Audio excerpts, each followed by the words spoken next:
Good morning, ladies and gentlemen. Once again, we are live from Austin in Texas to bring you more StarCraft action. We started with 96 players yesterday. We are down to only 16. And by the end of today, we will only have 4 players going through to Championship Sunday. It is StarCraft time here at the DreamHack Open as the WCS circuit continues as the road to the global playoffs is on its way. A big thank you to our sponsors. We have our favorite, Zowie, Razer, G2A, Monster Energy, and of course, Alienware. I'm going to be your host over the next day if I make it myself to day 3 before In Control challenges me for my hosting spot. Monster. Say it. Monster. Monster. Say it again. Monster. Monster. Like, how do you do it, John? It depends on how colloquial I feel that day. Monster, usually. Monster. See, he's doing it correct. Monster. Yours is with a U. You have a U. Monster. It's this. The Monsters were twang of mine. Monterey. Family of Say extremely creepy monsters. Monterey. Monterey. Monster. Monster. Those two things don't sound alike at all, but okay. Good morning, gentlemen. It just about still is morning, as it's now quarter to 12.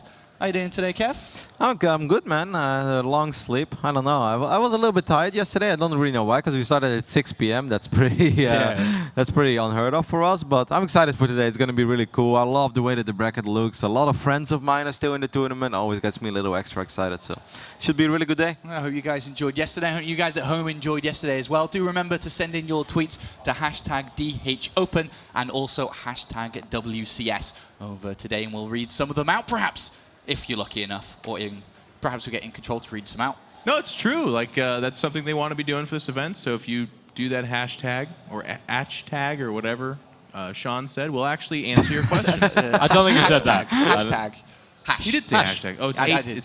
What did you say, though? How do you say H? H. I don't know what I'm H. getting. I'll come back H. tomorrow. I do like that we have the same stock footage, though. It's my favorite. The poor guy who walked by the hot dog stand and bought like 9 hot dogs. Every day they show him twice. He will be walking known by. forever. Someone's like, man, that guy's got a And problem. it was the one time he bought them in like a year. He's like, come on. Hey, You some joke people about this, but you know, a long time ago, once upon a time, I walked up to a snack bar in Holland and I bought like a fries with mayonnaise, and they took a picture of me and they titled it as like the youth more often overweight, and it was me eating fries, and they put me in the newspaper, and I was like, man, and all my friends and my brother teased me so much. You're about not it. even So- overweight. I'm sorry, how I mean, did this was you like- pronounce mayonnaise again? Mayonnaise? Oh, yeah. Ah, yes. I'm done. That mayonnaise. Delicious. See, you gotta be careful, Total Biscuit, because there's not many ways to make Kevin upset. But I have learned one of the only ways. Is the accent. No, I don't get upset over that. Of course not. He's ever chill. It looks like we're in all high spirits for today. And another guy who should be in high spirits is our dear friend William Cho. Chobra, how are you doing this morning? Jabra. Great. There we go. Yeah, I can hear myself. Great. Actually, not so great. The allergies are kind of kicking in. A lot of people suffering with allergies in Texas, but thankfully we're indoors now. Like you said, in the convention center here in Austin. I'll be back with more winter interviews like I was tomorrow.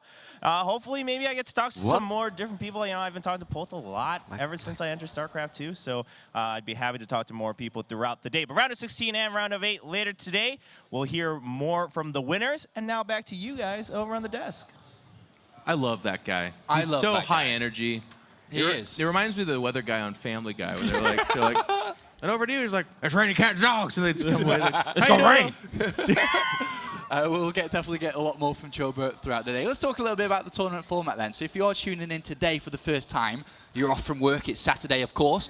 We started with 96 players, and it was spread across different group stages. So let's go through this. Group stage 1 had 96 players in this stage of the tournament. It was a dual tournament format, just best of 3 maps. We then went through to group stage 2, and then we eliminated the players down to 32 remaining, which then entered a single elimination bracket. All best of 5 matches, though, so it does help the players a little bit more, but it is indeed a brutal format. 1 match, 1 loss, and you are eliminated from the tournament. And we can look at the bracket and look at some of the games that we did see. Players already eliminated in the round of 32. Man. Huck is gone, Haas is gone. So sad for Haas. I know you're a big fan of him, Total Biscuit. I do like it. You know, the Chinese cheese ball, as I love to call him, he brings some exceptional strategies to the table. I know that a lot of the players here today are very happy to see Haas out of the tournament because he is a massive threat to anybody. Yeah. You have no idea what he'll bring to the table. Snute was talking to me earlier, and he said he was a little bit shaky against Haas, and he actually barely survived that. So he's going to be going on into what could be an even more brutal Zerg versus Zerg. But let's be honest, like that's ZvZ is Snute's wheelhouse. You should be pretty comfortable with that. And State gone already. Yeah, unfortunately. We were talking yesterday about, will the Korean practice help State? And it did, got him into the round of 32, but that's as far as it did. Yeah. Massa looking strong to get through that. This is disappointing for him, though, I would say. And it's Yeah, I interesting think because so. Massa's always underrated. No one considers him a top threat. I don't know why. He constantly beats really good players, but State, like Protoss, sometimes have the ability to whine about certain things, but PVT is not one of them. That's a pretty good matchup. That's something that State should have felt comfortable with. So interesting.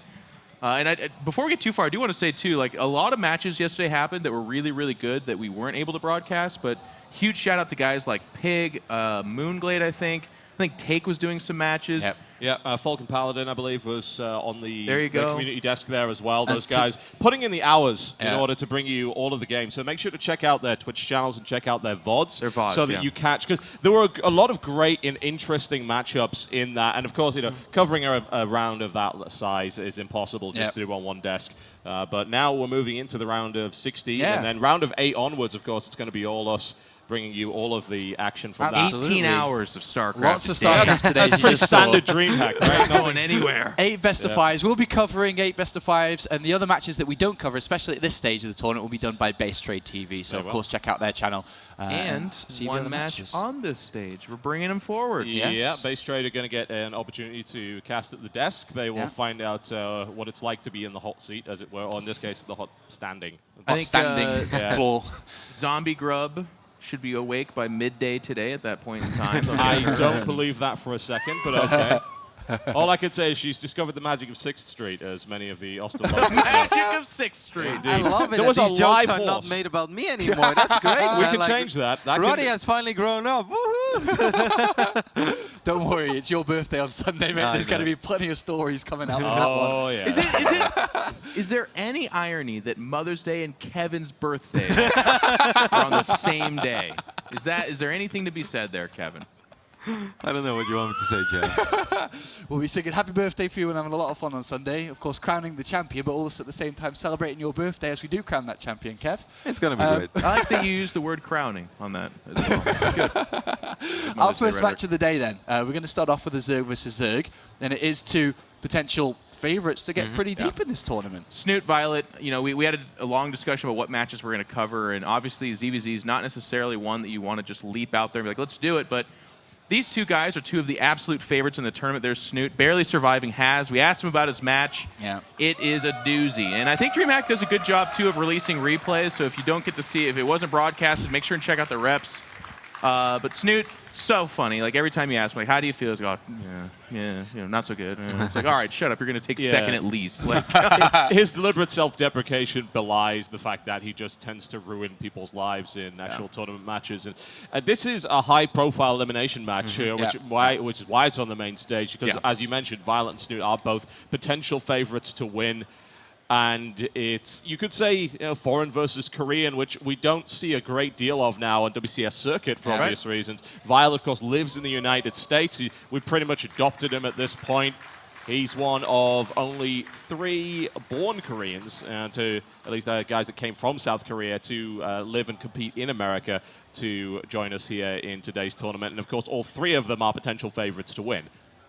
Yeah, and Violet actually got kind of a late start last year, but he's been all over it since then. He's been hitting his stride, playing really well. So the other thing, too, and I'm kind of guilty of this, ZvZ, I think it's a bad rep because it used to be a pretty terrible matchup. I actually quite enjoy it these days in Legacy of the Void. I think a lot like PvP, where, again, still has that stigma of like, oh, no, this is not as exciting. These are better matchups now, and I think this will be a great one. You guys remember Violet's run at DreamHack Leipzig was amazing, by the way, where it was kind of the first time we saw him in quite a while. Yeah, he wasn't dropping maps, Yeah, right? exactly. He didn't drop a map all the way to the semi-finals, even went up 2-0 against Bly, and then Bly had that miraculous comeback and turned it around, somehow made it into a 3-2 victory for him, and he went on to the final. But that was still a great showing by Violet. And I think ever since then, we were like, all right, Violet is still up there when it comes to, you know, foreign players. He's absolutely one of the best. Yeah, this is going to be definitely a heated match between the both of them. Violet right now is warming up and does need a good 5 minutes, so we can take our time a little bit here. Snute has been here since 8 AM, by the way. Oh, yeah, he has. Passion. First in the door. Snute, we asked him about this matchup as well, and Snute he kind of identified that they have had a lot of matches together, and Snute has gotten the better part of that. But he did mention that the last time they played, Violet actually won. So he was saying, you know, and he was actually also saying, but this is Snute saying it, so for those of you that don't know, like, you have to take this for a grain of salt. It's like, my ZvZ is not very good right now. So what that means is it's still the best, but it's maybe dangerous against the other absolute best. I mean, he dropped a map at some point in the last 6 months. Yeah, exactly. That's where it pretty much goes. Like, Snute has dropped the best of 3 agaast Elaser somewhere in online qualification. It's like, oh, it's the end of my career. It's not the same, guys. It's not the same. Should I retire now? But, I mean, this is, I think, for me at least, very difficult to call which way this could even go. I think it's completely up in the air. I think it is. There's no doubt. I mean, Violet is a ZvZ monster. He's been a ZvZ monster since Wings of Liberty, and Snute is probably, you know, easy in the top 3 ZvZ foreigners, so I don't think there's even a doubt about that. He's that damn good at it. So I don't know which way it's going to go. Yeah, but can't help but to look at Snute in the last few months, though, and just be shocked. Well, not, I don't even know if shocked's the right word, but just to be kind of looking at his results are amazing. Yeah, he's back. Like 2015. I can't believe how good he's playing. 2015 was not the year that we thought it would be for Snute. We really thought with that WCS system that he was going to win at least one season, right? And in the end, the best thing he did was a quarterfinals. And we're all like, that's not what we expected. But so far this year, it's been awesome. I mean, the final in Katowice, that was obviously absolutely phenomenal for him. But just overall, he's been looking really good. And I'm expecting him to advance over here as well. It's not going to be easy, though. Violet is no pushover by any means, but I would go for Snute. Yeah, and WCS this year and kind of the new system, this is what we were meant to see is a few Koreans that really dedicate themselves to the scene, yes, fighting against the absolute best. And that is a scene where I think Snute is supposed to flourish. So it's nice seeing these better results from him, and people are going to make the excuse, well, he's not facing the absolute top-notch Kespa Koreans. Like, no, he's not. He's facing his peers. He's facing people that are in the same environment as him. And he is thriving, and he's excelling, and he's being paid for it, too, by the way. So I think it's really cool. That being said, this is a rough round of 16, by the way. Both these guys could absolute meet in the quarterfinals or semifinals, but here they are. But, I mean, that's just the nature. At some point, we say this all the time when it comes to these tournaments, at some point, these great guys who could potentially win have got to meet. It might as well be the round of 16. If you've got a talent pool like that, then it's going to happen sooner rather than later. At least it wasn't a group stage elimination for those guys. And we've seen a couple of guys go out in the group stage already who we think could have belonged in this bracket. But there are only 32 slots, so obviously didn't make the cut. And now we're going to cut someone else. I mean, we'll get back to the ZvZ in a minute as well, but can't help but get excited about the next match as well that we're going to be seeing on here. Like, immediately afterwards, a huge rematch from the previous DreamHack.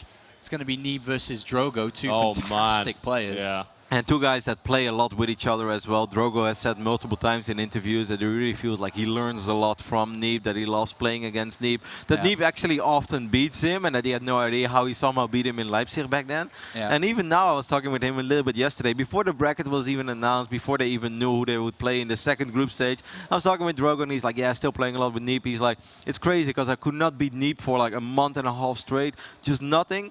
Now, finally, I started winning games against him. He's like, but every game I win against Neeb is a once-in-a-lifetime game. It's like the weirdest things happen that you cannot even consider as practice. So I'm super excited for that series, man. I think it's going to be great PvP. And I mean, this is a really big moment for Neeb, how much does he have learned since Leipzig? I like a lot of what Neeb said, too. He was actually pretty critical of his match last night against Huck, and I think fairly so. He talked about one of the kind of big moments there was when the Adepts went into the base actually, Adepts came into his base. He triggers a photon overcharge kind of preemptively, and then they cancel. And little mistakes like that ended up not being the defining factor against Huck, but against Petit Drogo, an actual champion, and someone who's one of the absolute best from Europe, that will be a big deal. And Neeb himself said, too, he struggles offline. So it's really cool seeing these developing players. He struggles offline, but guys, he's been to like 4 LANs or something like that. So he cut himself some slack. Struggles offline is the story of a lot of these American, as some people kind of derisively call them ladder heroes. But Neeb's a monster, especially online. He's just devastated event after event. We want to see that eventually translate into an offline environment. This could be his chance to do it, but that is a hell of a hurdle in Petit Drogo. That'd be great. We've just seen these 2 players as well back on the ZvZ now. They've just done the veto, as Violet seems that he is just about ready. So they've done the veto, they've shaken the hands, and it is good to see these 2 players know each other inside out. Of course, really played do. against each other many times over the years. And like I said before, it's just going to be an exciting match. It's going to be fun to see unfold. It's going to be really fun. Snute and Violet stylistically make for fun matchups, by the way. Violet is very kind of chaotic and all over the place. Not the most crisp and clean player, but certainly, like, I can't remember which event. It might have been Katowice. We saw him doing a lot of Baneling drops and actually Roach drops and just stuff we haven't seen in all of ZvZ throughout Wings of Liberty and Heart of the Swarm. And that's why I'm liking the matchup a lot more these days. I was worried it was going to just be Ravagers just like spitting loogies up into the sky. Well, for the longest time it was. Minutes. Legacy of the Void Beta was really that. Who has the most Ravagers and who could dodge the Ravager shots the best. But and it's like, oh no! I think all the mirror matches have benefited from that increase in starting workers, because they've shut out things. The 6 pool, of course, no longer exists. The 12 pool, which is the new one, is nowhere near as effective. No. So you've got a much bigger variety of strategies, and the games don't end quite as quickly on like a coin flip. That's the thing with ZvZ, isn't it? Because they could end fast. They could. Not as often, but we also see them go quite long as well. Yes. We see the tech up to Broodlords and Ultralisks and which is awesome. It's nice not to see just one unit on the field, which has been a problem for a while in that matchup. Snute has shown a lot more diversity in his play, though, over the last few months. I mean, I casted him at the Gold Series Invitational in China, where he also played in the All-Star match, where he had some great games against even the best in the world, against TY, for instance. He had a phenomenal game with TY, I should say. So he's not as predictable as he used to be, and now I really wonder what he's going to do here, because at the same time, whenever Snute cheeses and it fails, and we're always like, why do you do that, Snute? You don't have to do that. Like, you're so good. And on the other end, if he always goes for the macro game, we're like, it would be really good for Snute to mix up his play a little bit more, And he's just screaming to himself in his head. It's like, what do I have to do to make these commentators like me? I know. I love it. It's like he can't win, the poor guy. Yeah, and having been there too, it's the worst. Like, I remember, like, I won a few games with Dark Templar guys, and it's still to this day. In Control is a big fan of Dark Templar, if you didn't already know. Like, every Protoss is, you idiots. Protoss has that burden, unfortunately, so any final thoughts? I think the players are almost ready. No, I'm excited to get into this. I think the reason we're doing this is because either one of these 2 guys can be eliminated, and I think that's incredible, and we should document that. If it's Violet coming back from an injury and playing against yet another foreigner where he gets stopped, or if it's Snute, who was the runner-up to WCS Winter Championship and came very close to beating Polt. Because that, by the way, too, Snute said his ZvT is in God mode right now. So if he faces Polt here, we could have a great match. But that would be in the finals. That'll be another classic. I mean, we've seen that match a lot, but it never fails to impress. So I'd be looking forward to seeing, hopefully, that. And, of course, we do have a Polt match later. And I mean, let's not forget about Snute's ZvZ that he had in Poland as well against Hydra. Holy hell, that game on Runes, that was so amazing. So hopefully we'll see some of that over here, and then I'll already be excited. Because even that makes my Protoss heart beat a little faster. Those games were sick. A little pitter-patter. A little bit of passion. Here's a bit of a different question. Is still a few seconds away for them. Is what's up with the lack of Terran representation at this stage of the bracket? Only 3 players, like Terran versus Terran. Well, at that's this always stage. been a foreigner thing, to be fair. Let's be honest. Nate would have been here in the quarterfinals if he wasn't as passionate as he is, and he's here. You can only to cast. do one job at a time. Exactly. But to your point, like even the European scene, which has had some fantastic Terrans, they seem to be outnumbered quite often. There's just more Protoss and Zerg, it feels like.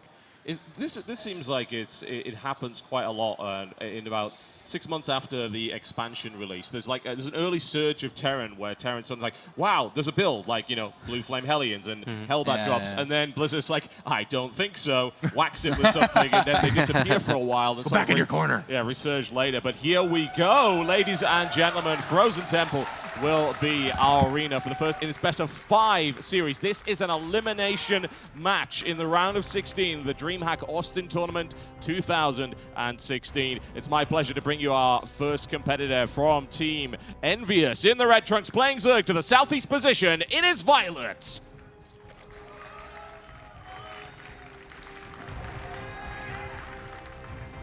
Versus his opponent, straight out of Europe in the blue trunks, playing Zerg to the northwest position, Team Liquid, Snute.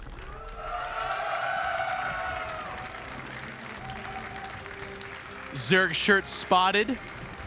And also, I'd like to give a shout out, it could never be said enough, our awesome camera work here is done by the magnificent Flo. Who is going to be feeling extremely tired by the end of today, I think. She does have 18 hours of camera work ahead of her. So, Flo, I know that... But, eSports is an easy job, by the way, if you didn't already realize. She's so excited, though. She'd honestly do it for 30 hours if she could. In fact, we're going to kind of see what we can do to just string these games together. But you were talking about this, John, in the pregame. There it is. We're seeing a lot more kind of hatch first openings, but we're also seeing kind of the classic dynamic here, actually. We do have Snute opting for the earlier pool and Zerglings, and that seems to be kind of the classic ZvZ matchup where it's like one guy opts for the fast expand, and the other's going to be sneaky Petey here with some Zerglings. They're going the other way around. They're hoping not to get spotted. Yeah, I mean, you are right, actually, yes. He's moving around the traditional Overlord flight path to make sure he doesn't get spotted with that, because that's an abnormal number of early Zerglings. You know, you're looking at 8, which... Yeah, okay, 2 to 4 maybe, just to put a little bit of pressure, but I mean, he's going up to 10, and he's hoping to be able to outnumber his opponent, who was probably building the standard 4 to 6. And this might work, you know, 8 versus 6, but right now it's 6 and 6, and he's sneaking right around. Wow, Snute's pathing here is really well planned out. It's good. And the other kind of bad thing here for Violet, too, is his Zerglings do not have a speed upgrade coming up behind it. So while he has a decent number of them, if they're outnumbered out in the field, they will not be going anywhere. They're going to be in a lot of trouble. But it's going to be 2 ships passing in the night here. The Zerglings going to pull up, see kind of a beginning of a hat. Oh, there's the Zerglings, and they're going to be in trouble because they will not have any escape route. More Zerglings coming out. And right now he's thinking, wow. Oh, that's not good at all. No, that is a really, really bad start. And Violet is taking damage as well. Queen's down, and Snute already with an early pickoff. I mean, that's huge to take a Queen so early. Oh, yeah. I mean, it's one of the 2 Queens that were out there. They're trying to get an Overlord. It's going to die. This drone will die as well. God, what a great starting Snute push has huge here. Zerglings behind this, too. I mean, he's realized I've got some blood in the water here. We can go for it. Violet is building a Roach Swarm. It's going to take time for those Roaches to get out. Speed is now kicking in. Speed's not even started for Violet. So here we go. This is an opportunity for a really early map victory, potentially for Snute as he attempts to get in there, but solid defense so far from the Queen. They're still heavily outnumbered, however. A couple of drones die for Violet. He still has an economic lead. Now, if any of these Roaches can get out, great angle on that Queen, by the way, in between the crystals there. It probably will die, but it's going to take down as many Zerglings as it possibly can. And the Roaches, another good angle. Actually, there's a pretty decent surround there. Never mind. Ooh, Snute wants the hatch, and I think he can get it. He's got more speed. Zerglings coming in to back that up. Roaches coming in to reinforce. However, the hatchery is very, very low. He's got the surround. It's going at 100 HP. It's down. And that's beautiful. Just get the hell out of there. Slow Roaches will take about 5 years to get across the map. You've done huge damage right now. Take it. Build up. Do something. He's actually going to put another Roach War in there. I think he's just going to try and put the nail in the coffin here because the amount of damage he's done early on is so good. Zerglings against Roaches, not a super great matchup for those Zerglings, but the nice thing going on here for Snute is there's speed Zerglings somewhere out there. Violet knows that. So you would think, well, he's like, okay, I'm behind. I need to send these Roaches out there and do some damage or apply some pressure. But if he does that, there's going to be backdoor Zerglings coming at him. Yeah, so that means that you've got to see a defensive play out of Violet, but that means you see a defensive play on one mining base at the moment as he reestablishes that destroyed hatchery, which gives Snute a huge economic lead. I mean, he already has a drone lead, and he's mining from 2 bases. Though the risk, of course, of Violet is if this goes on too long, he mines out his main base really quickly, especially in Legacy of the Void. It's much faster to mine out your main, and as a result, he has to expand and spread his defenses more thinly. Lovely pick off of the Creep Tumor there. Just an elegant little move there by Snute. Yeah, not bad. I mean, you would think to yourself, well, creep benefits both players. Why would you pick that off? Well, the slow Roaches right now are more valuable to Violet getting out on the map and being able to connect the bases, so it's nice for Snute to pick that off. I do want to draw attention, though. The drone lead is actually, it's quite back and forth. It's kind of close, and that you got to give credit where credit's due. Violet took minimal losses there. It could have been a lot worse for him. I mean, it could have been game-ending damage. Exactly. And to be fair, he is behind. Like you said, I absolutely agree with that.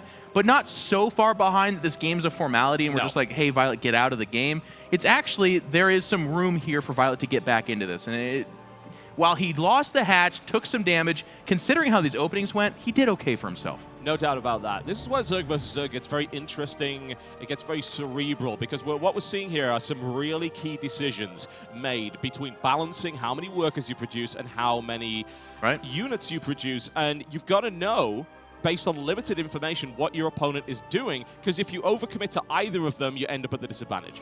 a bit of a scary moment right now. Snute's actually going to just go ahead and attack. He is down 5 drones. That's because he's been making these units. He's going for it. He's got a Ravager in the midst of it there, and he's going to go for the pressure. He doesn't have quite as many roaches, but he does have a lot of speed zerglings, and down goes the Ravager shot, takes out a couple of drones, and he looks like he's going to get a solid surround here on these remaining roaches as they drive back. They retreat. A backup Ravager coming in as well. You have a Snute. Snute is crushing the natural again. Snute doing such a good job using those speed zerglings to surround the units and make it so they can't escape or get to those more advantageous angles. And just sheer volume of units is going to do it. What a great start here for Snute. Uncharacteristically aggressive, I think, from Snute, and you know what? It works really well. I wonder if Violet was expecting a more passive Snute, a more macro-orientated Snute, and that did not happen. That was almost impeccably executed by Snute. It was. And you know what? One of the things I love about StarCraft is you got to be really good, but sometimes you also have to be a bit lucky. And the pathing that you pointed out in that moment, if those Zerglings are spotted, Violet's doing entirely different things. He's not losing those 8 Zerglings on the other side of the map uselessly. He's making units to defend at home. And then who knows? Because Snute did sack some econ to get that early attack out, and it's a completely different game. But luck be a Zergling tonight for Snute as, I don't know. It's a dad joke. I'm getting there. That's the main thing. Honestly, trying is the big part there. But yeah, so the Zerglings get lucky. They get the attack. And there is some advantage had there. Not enough to end the game, as you point out, and I absolutely agree with it, but enough to give him the advantage that led to the end of the game. Yeah, that's absolutely true. And you were pointing out the economy was being evened out, but ultimately this attack comes along. Yes, he does have slightly fewer roaches, but the Ravager backup was nice to have. That gives him that range, and the speed Zergling surround should not be underestimated when it's backed up by the firepower of roaches. It stops the roaches from moving. It stops them from microing effectively. We saw a better concave coming out here from Snute, and then he was just able to hammer home the victory after that. And of course, Violet taps out, rightly so at that point, because he did not have a shot. There was still an army from Snute, and he had nothing. It was interesting in that fight, too. It's not like we were talking about a 20 army supply differential there. It was actually even. It was kind of close, but the utilization of those Zerglings to surround the force of Violet that then tried to retreat back and was out of position, and a lot of his army was tied up in eggs, I think. I think a lot of his army was about to be represented, but wasn't actually there. Snute just hitting that pivotal timing and gives him the 1-0 advantage in this best of 5, which is going to be a bit of a sigh of relief because, Total Biscuit, you point out something, too, that I really like. Maybe Snute was being, oh, hey, thanks for the sub there, or the donation, or whatever. It's a $5 donation there from Blizz DreamHack US. thanks you. Yeah, wow, from Mike Morheim. Pizza's on everybody, he says. That's cool. He's also said, been a big fan for 5 years now. Watch all your streams. Love your content, Senpai. Thank you. Okay, what a excellent. guy. What a kind guy. He's a wonderful man. Ladies and gentlemen, I bring you Arena as your second map for the best of 5 series here between this man right here. And they're currently down 1 game in the best of 5. In the Red Trunks playing, give it up for Envious Violets. I probably shouldn't call him Envious Violet. That makes him sound like he's jealous. To be fair, it's their team. That is true. In the northwest position. Bear in mind, close by, we're going to see a lot of Overlord scouting very, very early and possible drop play if yesterday is anything to go by. And the Blue Trunks playing Zerg up 1 game in this best of 5. Liquid Snute. Total Biscuit, I want to go back to something you were talking about that I think is really important in kind of the mental scape of this game. Snute is typically more of the macro-oriented player. Of course, in ZvZ, that rhetoric a little bit goes out the window because both players are going to be on the aggressive side at some point in a best of 5 especially. But leading out with the game with a cheese, it was an absolute cheese. If that attack does not work, Violet's going to put that game away pretty easily. And then going into game number 2 on Arena, which is pretty much the like, hey, we both have to cheese on this map because it's so weird. I think that's going to do a little bit of mental work on Violet. He's like, okay, Snute, you're all over the place. I don't know what to expect from you. Yeah, you would not blame him for feeling a little bit gun-shy after that first game. Violet's performance, as was mentioned by our panel quite recently prior to this map, has been very good lately. Yeah. You know, when players like Violet of that caliber tend to disappear for a while, when they resurge in a big way, and they tend to make a big impact on the scene. But, you know, Snute has always been there, always consistent, and as people have pointed out, since Legacy of the Void, Snute's results have been ridiculous. So we're seeing very, very even builds, like up to the nanosecond coming from both of these players here. Hatchery's Queen's going to finish at exactly the same time. New Queen starting at the same time. Scouting information is very easy to acquire on this map simply because it is close by air, and as you're probably aware now in Legacy of the Void, you can get speed overlords very fast as well. So that also makes drop potential an interesting possibility, and I love watching that. I love a well-executed drop more so than anything else. But we're seeing an early Roach Warren here from Violet. And this is, wow, and as you just said, Total Biscuit, mirrored up right there. So Roach Warren's very similar in timing as well. Both players having a very similar idea, but this is very Violet, by the way. Violet is the original aggressive Zerg. This guy is attacking you at all times. He will chop down his economy to get those extra units out there, and he will be very aggressive, and that's how he wants to come back in game number 2. Both players have a similar idea. So kind of the question here then is, as you were pointing out with that Overlord scouting that is abundant, that whole ramp can just be riddled with the eyes of Overlords. Who's gonna, it's a game of chicken. Who's gonna back out first? Like, I'm gonna start making drones. Well, that could be the right or wrong choice at that moment in time. That's why it's so awesome watching these top caliber players make those decisions. Wow, okay, I think we just saw the decision made. Cards are on the table, but as it turns out, Violet is also surging a few Roaches out as well. He started with 4, he's now surged up to 8, but we see 10 coming out of Snute. Overlord started at the same time. They have exactly the same idea here. Yeah. We're going to see Roaches smash into each other, but here's the first key difference. 6 Zerglings down for Violet, whereas 3 drones for Snute. So Snute wants to try and squeeze in a little bit extra economy. But look at that, Tobiscuit. The 3 drones will equalize the Yes, number it of will. drones. This is silly. This is ridiculous. I mean, but it's Zerg versus Zerg between 2 equally matched players. Yeah. I guess it's not that surprising when you think about it. And Snute decides, however, he's going to move across the map, and there's Violet retreating. And you've got to take into account the defender's advantage in this particular situation. And he's going for it. Violet seems to have the lead, and of course, with the Queen back up as well, this is not a fight that Snute should be able to win unless he has a great concave. And now he's being forced back into a corridor. He's doing okay for himself. I was a little bit worried because actually behind that, he was making as many as 7 drones. So there was that was never a real attack. That was always going to be kind of a misrepresentation. Exactly.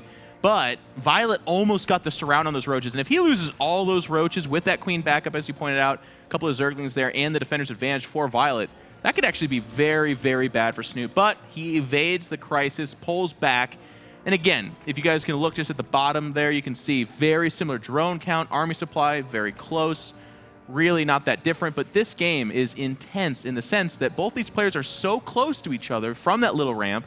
It's not easy to get through that, but if you can get through that, the distance between the 2 mains it's nothing. It's very short. Interesting distinction now, as pointed out by the Observer, but now we see the same thing coming out of Snute.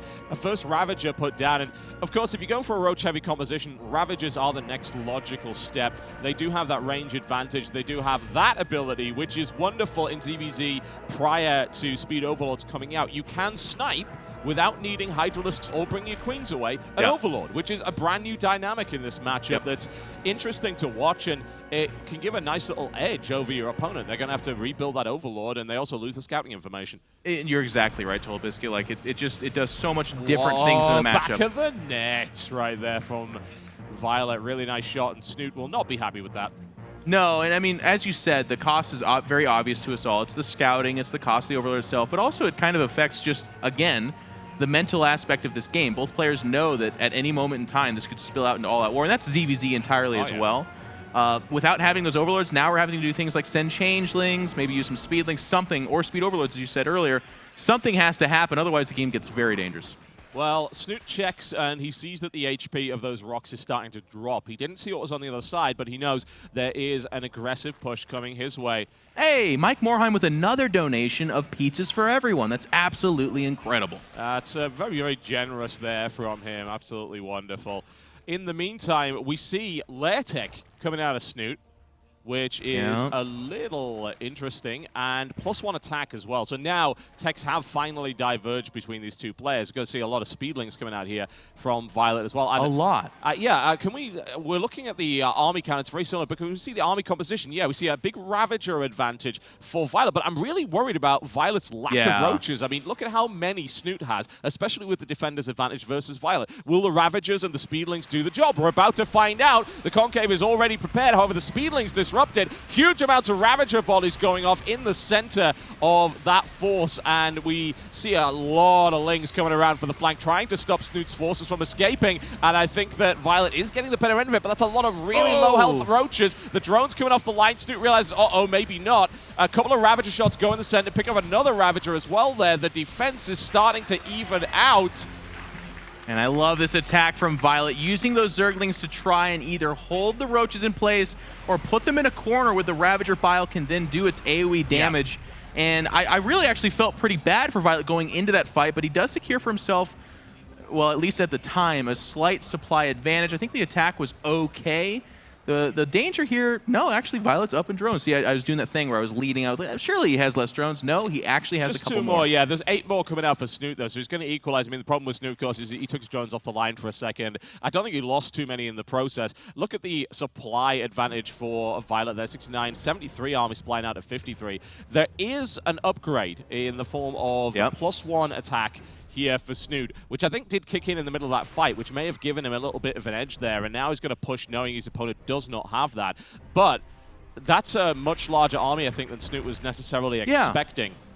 Yeah, and it's interesting, too, because I'm learning a little bit on the fly with the difference. I mean, Roaches are just so much better than Zerglings, but if the Zerglings can fulfill the role of putting those Roaches into a spot and letting the Ravager Corrosive Bile do the AoE damage to them, then of course they make up the difference in their effectiveness and in their supply. Yes. And Violet was able to kind of do that there. It was a little bit of a wash, but I was worried because Snute has that +1 upgrade advantage like you talked about, and he just had so many more Roaches. It was something like 30+ versus as few as 10, but way more Zerglings and, of course, way more Ravagers. But the fight ended up being kind of a wash. So very interesting seeing different army compositions clash at that moment in time. Yeah, now we're seeing again even, but this might be +1 bad. has kicked in. They want to surround. Oh, can he get it? He's trying to drive around the side there. Now the Ravager shots are going to land right in the center. That is big damage for both sides right there. But we see the Roaches coming in from the right flank, trying to focus down the Ravager. Snute's trying to push it back right now. Couple of missed Ravager shots right here. Nice dodging from Snute. Snute actually comes off from that exchange again with an advantage, probably because of the upgrade. Has a bit of an army lead. Oh, just a cheeky little pick-off on the way out there as well. Yeah. And now it's the 138 supply to 108. And I'm almost wondering, too, if there's a lifespan for the effectiveness of those Zerglings in that role. As the game goes on and the Roach count just gets so darn high, like, that surround was perfect, but they weren't able to do the damage they needed to. We're going to have another clash here. Huge supply advantage for Snute. He is pushing forward. No Zerglings for the lesser-manned army of Violet, and the Roaches are piling in. Again. 2-0. Snute. That was a brutal one right there. Violet takes a fight, but you notice there was just a lack of units at the front line there for Violet. You know, he has his Ravagers, of course, but didn't have the meat at the front. I think you might have been right. I think the expiration date on those Zerglings had passed at that point, and Violet ends up being just a little bit sick of them as a result, and we get an engagement that isn't optimal. You know, if you're using those Zerglings at that point, you've got to get the surround. You've got to grab the enemy units and then nail them with the Ravager shots, and he wasn't able to get that done. Well, it's kind of interesting, Tobis, because he did get the surround, and he did hit the shot, but it just wasn't enough at that time. Like, maybe if he has, like, 3 times as many Zerglings, they're able to hold him there in place for a while longer, or even fully encircle him as opposed to just kind of concave over the top of him, maybe then. But I liked your word expiration, because we were seeing this tactic earlier, and I think it was a lot stronger when there's a lesser roach count, which is like no duh, Jeff. But as the game goes on and the Roaches are like pushing 30 and 40, it's at an +1 attack upgrade. It's like no. And this is the fight where for Violet, I feel like this is pretty good. He doesn't get a surround with the Zerglings, but they're distracting enough and making the Roaches go into a like kind of a predictable spot. Yeah, he pushes them back there. Bear in mind, of course, Roach range is very limited. So if you can push them into like a column as opposed to a giant concave, then you can reduce their overall effectiveness. And he was able to surround and pick off a couple of stray Roaches, which is nice. But by that point, your Zerglings are gone, and then you just don't have the firepower anymore. You need quite a few Zerglings, a lot of hits to bring a Roach down with those units. So they did fulfill a role for a while, but he kept doing it, which at one point obviously didn't work anymore. It's interesting, too, because the other advantage of Zerglings at that stage would be the faster kind of reload time. They should be showing up a lot faster than Roaches would. But I almost wonder, and this is almost that silly, unfair caster thing to do, I wonder if Violet missed a couple injects or a production cycle, because there was just kind of a gap there where like his attack lost its win in the sales. And I guess we won't know, but here we go. It can happen so often in ZvZ, that momentum shift that is perhaps going unseen. But here we are on Dusk Towers, ladies and gentlemen. This is a potential 3-0 sweep for our European Zerg. That would be incredible. But there are plenty more maps to go if Violet can pull this back. Ladies and gentlemen, to the south position on Dusk Towers in the red trunks from Team Envy US. It is Violet.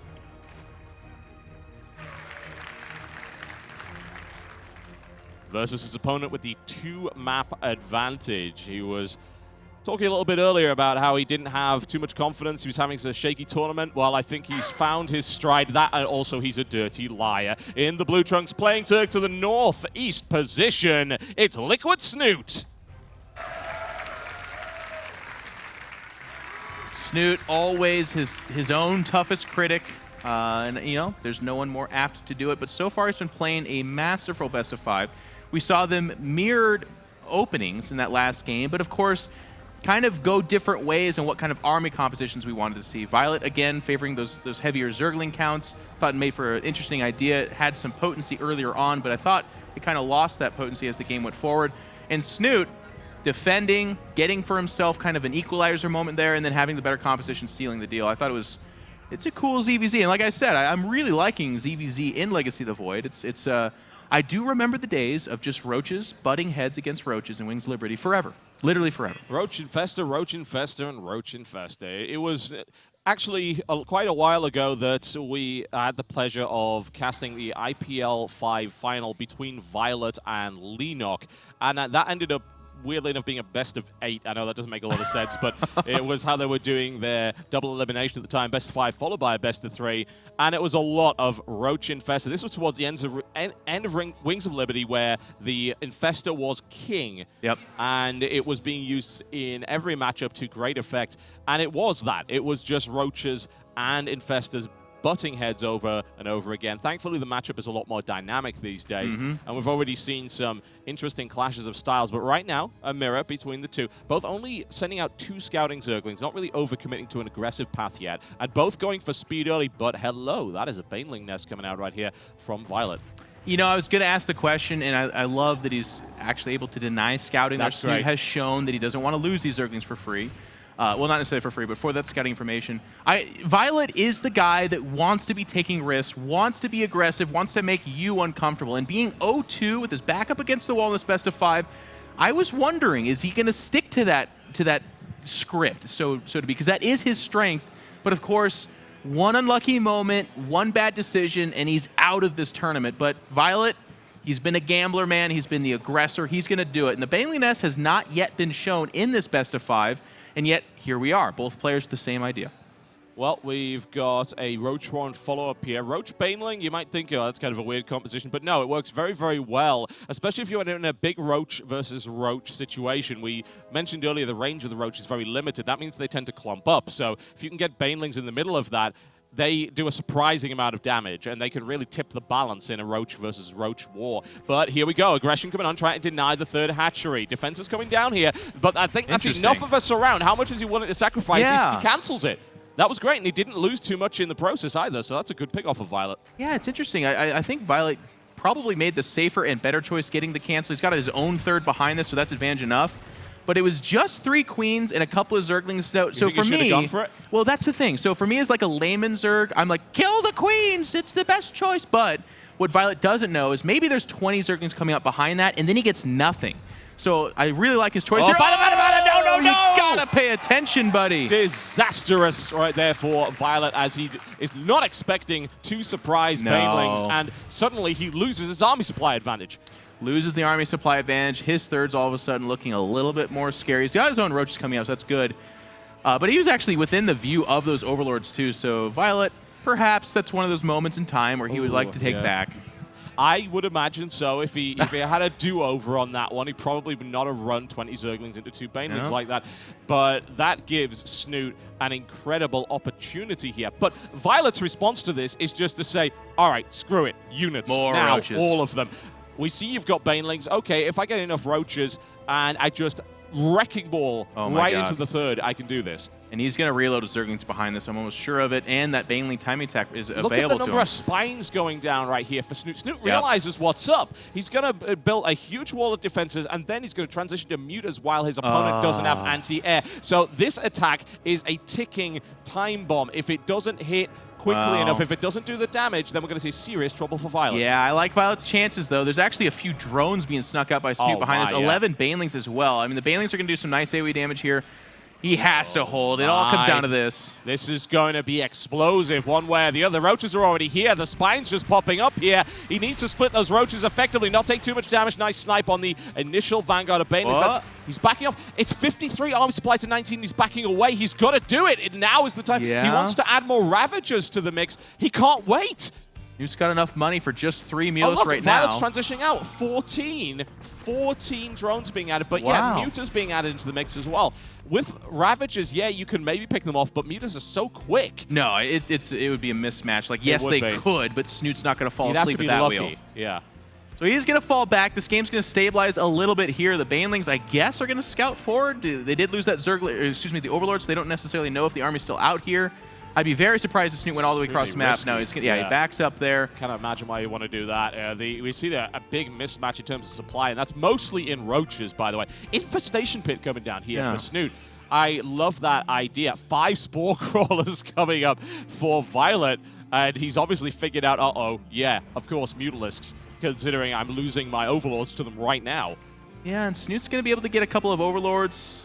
With just how few Mutas he has, they don't represent the biggest of threats to the army, so Violet's going to go for it. He goes up there, does not want to take the Baneling hits, is just chewing through the Spine Crawlers. Here come the Banelings, and they are able to get the clipped up Roaches. Violet with a little bit of a micro mistake there as well. They're now chasing the rest of this. The third is getting ravaged, though. Oh, now he's got the Lings. Oh, wow, that was devastating. Just Violet's own Zerglings, I think. Violet is in serious trouble here. Like, yeah, you might think, oh, well, Violet's winning here. He's got units. Yeah, 4 of them. And he lost his massive army supply lead to a couple of little micro mistakes, really, more so than anything else. He, as you said, he hit his own units with corrosive bile. He can do friendly fire. The Baneling's got a good connection, not once, but twice. Yeah. And Snute holds again. And now, Violet, of course, did build a bunch of drones behind this. You might think, oh, well, that's it for him. No, it's not. The problem is he's behind in terms of tech. You know, we've got a Hive on the way here for Snute already. Yeah, I do agree with you on that. Melee upgrade coming out from Snute. We're going to probably see an Ultraless transition after this. The supply was actually pretty heavy in favor of Violet towards the end of that, despite, I think, and someone can correct me if I'm wrong, I'm sure they will, but I'm pretty sure the Corrosive Bile blew up most of those Zerglings. The fight could have gone better, but I do think it shifted the at least supply advantage towards Violet, but I do want to hit on something you said, John, because I really agree with it. The tech advantage is heavily in favor of Snute. Ultralists are king in this matchup. If you don't have your own Ultralists, you better have 30 Mutas, which are a liability in and of themselves because of Vipers, or you have to have a bunch of Lurkers. And we don't see a Hydralisk tech, I don't think, just yet for no Violet. Hydra tech on the map. I think because Violet just finished his lair. You know, 8 minutes 44, and you might think, oh, well, that's not too late. This is Legacy of the Void. That's quite late. Yeah. Especially when your opponent is building his Ultralisk cavern right there. Yeah, that's a bit late. There's no doubt. We see Crackling upgrade coming out here as well for that extra attack speed. This is going to be a brutal now switch back into melee. And I don't know if Violet has what he needs to beat that. He's still building Roaches. Now he's adding Hydras. We might see Lurkers as well, but that might be too little too late. No, he needs to make a beeline to this, and he's actually not really scouting forward. Like he saw 72 army to 24 right now. Yeah, I mean, because Snoot's actually just banking all his money because all of a sudden 10 Ultras are going to appear. And I mean, Violet's got a hidden attack right now. He is scouting good, so there's the Oversteer. It's going to be like, hang on, you're on Hive tech. I gotta go now. And I mean, there's the 5 Ultralists. You're on the clock, buddy, because Roaches, Terran players can tell you how hard it is to bring down an Ultralist. You have to be able to just not get hit by him, like Mutas, or you have to be able to not get hit by him like Lurkers with no detection, I guess. But the options are very limited. Violet's just sitting here. I don't like his chances, man. It's going to get rough. No, he's waiting, and he's going to be waiting against Ultras plus Infestors. You might think, oh, well, he can kite the Ultralisk. No, you can't. Not if your opponent has Infestors and manages to nail you down with a fungal growth. The addition of the Lurker Pit is a good idea here, but once those Ultras are done, he's going. He's not going to wait. I think Snute has a few Infestors as well. He does. He's able to fungal them into place and then also use the AoE of the Ultras to kill him. No, Violet, no. Now's not the time. Like, this should have happened 2 minutes ago. I'm very worried for Violet. He's bringing a lot of queens, which will help, but this is also the slowest march in history across the map. This, he's going to get a nasty surprise. Hello, my name is Ultralisk. Oh, a big hit, and that's 10 Roaches down immediately. That did nothing. The Ultralisk don't care. Oh, man. Violet moved out a domestic house cat thinking he is the one that's going to be the aggressor and finds himself looking down the barrel of a tiger. Snute the barrel of a tiger. Why are you giving tigers firearms, Texas? What the hell are you doing? I mean, that's how dangerous it was, basically. He's going to try to wall in behind, and this is actually a pretty cool move. He's going to try to narrow the space for which the Ultras can get in. create a little bit of a wall. But there's those queens. They're on the no, one-way trip. And his links to surround with the Ultras are going to cleave their way through here. No problem whatsoever. He's a little concerned about those Ravager shots, but he just backs up to safety. And oh, he's bringing his own queens now. That means Immortal Ultralisk. Snute has found the Fountain of Youth. Those Ultras will live forever. And this is awful for Violet. He's going to have to put on an incredible defense here. He's got the Lurkers, though, in the back. He does. They are a little bit clumped up. There are Overseers here, and if those Ultras can get on top of them, they're going to go bye-bye. There Double it is. fungal. That's a lot of damage. The Cleaves are doing the job here. And he's got detection. The Lurkers, will he be able to clean it up? He's standing in a line and taking a lot of damage from the Lurkers. But look at Violet's supply. It's not enough. There's more coming in here from Snute. Yeah, that looked great, but that was only one wave. The waves continue to come in. Snute is hammering home, and they're crashing against the rocks, and Violet is just eroding before our very eyes. We were expecting a tough match. GG! 3-0 clean sweep for Snute. Yeah, and Snute absolutely demolishes him. I mean, Violet looked a little bit out of sorts. Like, he did. Violet did not. He moves out to stop a fourth base. He scouts and sees the hive. It's either Broodlords or it's Ultras. It's two things you're not equipped to deal with. No. He still moves out, takes heavy losses, falls back, gets Lurkers, but too late. And I thought Snute did a. I mean, Snute just seemed to have the more clear path each game. He was the one that was saying, okay, I'm going to cheese game 1. It works brilliantly. In game 2, we're going to do the same strat. I'm going to defend against your aggression and win. Game 3, you pointed out, he was down like 70 army supply, but that's because he was building Ultras, and Violet had no idea. And if you're ever that in the dark against another player that's at the same caliber, or perhaps even a lot better, if you want to say that about Snute, you're going to lose. You can't just blind get that lucky against somebody like that. What's kind of disappointing to me is that I think that there were points in that game where Violet had the toolbox and he had the tools to win. He had a huge army supply lead. He seemed like he wasn't able to recognize that timing, or he just wasn't 100% sure how much, or how little Snute actually had. Yeah. And you see how well the Lurkers actually do here, simply because look at the line of Ultras taking damage from those spines. That's great, but at this point, it takes too long to bring them down, and there's more coming behind that. It was a good idea. On top of him. I mean, if he could buffer for that, like let's say he has 20 more roaches, like he lost in the middle of the map, or the Queen's back here, then that attack probably doesn't work. And if Snute overcommits to it, that's how Violet gets back in the game. But again, Violet had no idea. He thought he was the aggressor out there, and he was so wrong. You know, in that situation, he was not, but he had opportunities to be that. There were windows, but for some reason, he couldn't recognize it. Maybe he was just a little bit shaken. I mean, Snute was playing that well. So we are going to hear some, no doubt, self-deprecating words from Snute. He's like, oh, I played terribly. It was awful. I'm sure Chobra can coax a little bit of positivity out of our 3-0 victory. Get some confidence. Here. I hope so. Take it away. Thank you, gentlemen. I'm not going to give you a chance for I'm just going to call you out, Snute. You're that guy in school.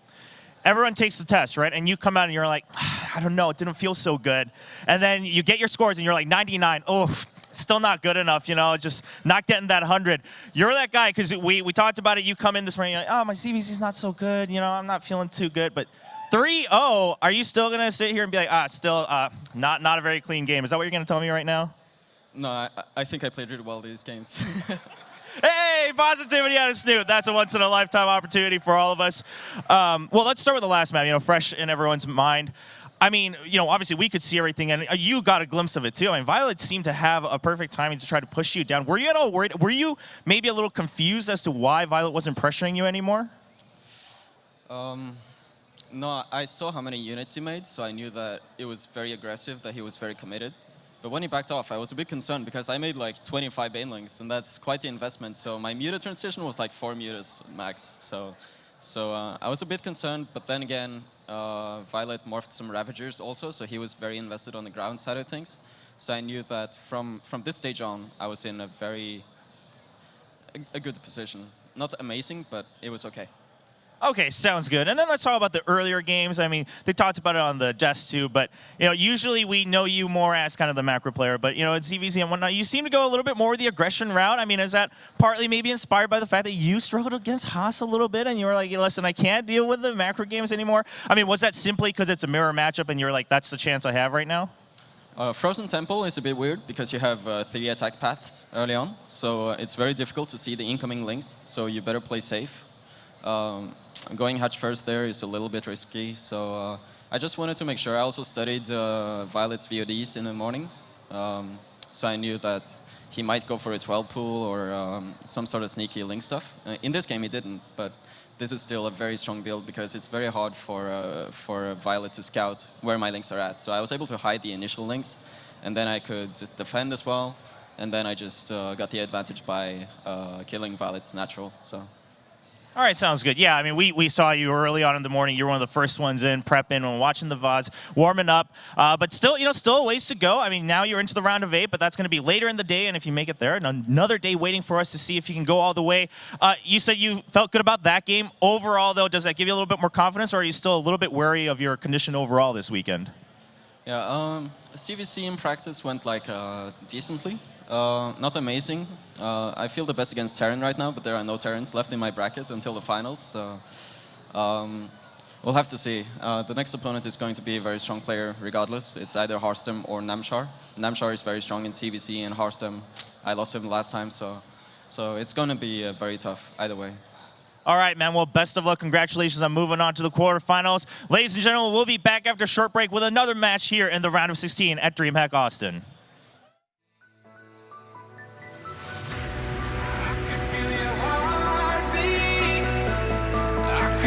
Somewhere you're looking down, I could feel your heartbeat. I could feel it somewhere you're looking down. 'Cause it's you I'm loving, and it's you that I wanna breathe. And it's you I'm loving, and it's you that I wanna need.